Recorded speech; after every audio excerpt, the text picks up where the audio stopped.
My name is Allison Trevorrow, and I'm very excited to be starting off our TEDx event tonight.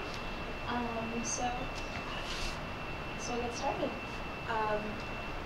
My name is Allison Trevorrow again, and here at Gallatin I study clinical design through an anthropological perspective, or in other words, how people interact with the interior design of hospitals.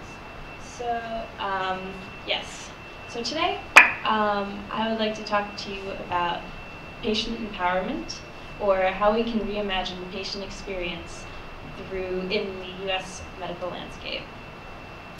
So, a couple years ago, I had the very exciting opportunity to experience a New York City emergency room.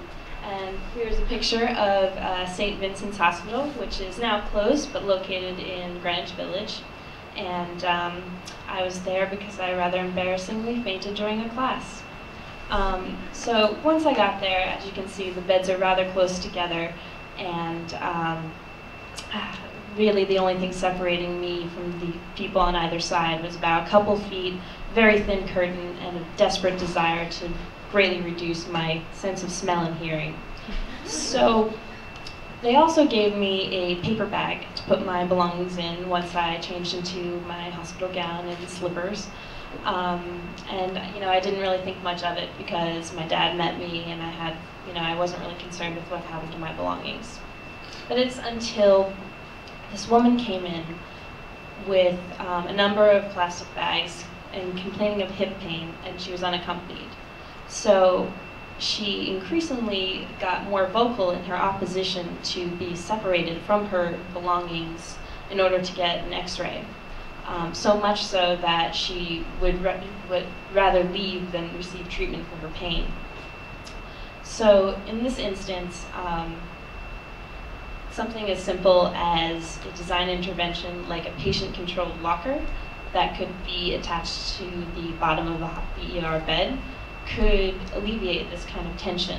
And this is only one example of the numerous instances and encounters that people experience in hospitals that greatly reduce their feelings of dignity, privacy, and autonomy.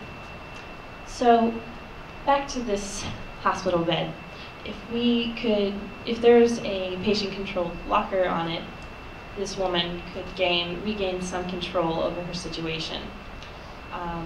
Perhaps more practical would be centrally located lockers. And so here we have examples of lockers from high-scale luxury spas and gyms. And on the right is a locker system controlled by radio frequency ID bracelets, or RFID tags.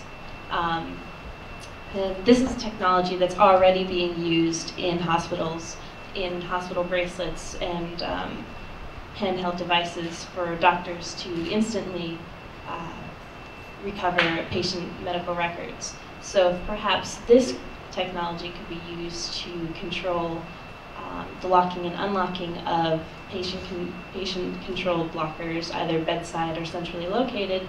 This kind of interaction that I observed in the emergency room could be avoided. So what the hospitals can learn from hospitality industries is not just about patient comfort, but also it does affect the efficacy of the system. Here we have an example of a very nicely designed hospital room, and while short-term patients have more concerns about storing belongings, long-term patients have certain other considerations more related to their comfort. So in the past couple of years, in patient-centered design of medical spaces, concentration on three main things has really come about. And that is an increase in air and light circulation, views of nature, and quietness as achieved through private rooms. And while this seems like a list of things of qualities you'd want in a hotel, they have also been proven in clinical trials to be very effective at reducing hospital-acquired infections and improving patient sleep, both which are necessary for patient health. So these design interventions not only make it a more pleasant experience for the patient, but also increase the efficacy of the system and reduce costs over time. So, yes. So, yeah, these small-scale design interventions can ultimately improve upon not only making the situation more pleasant to be in, but more effective.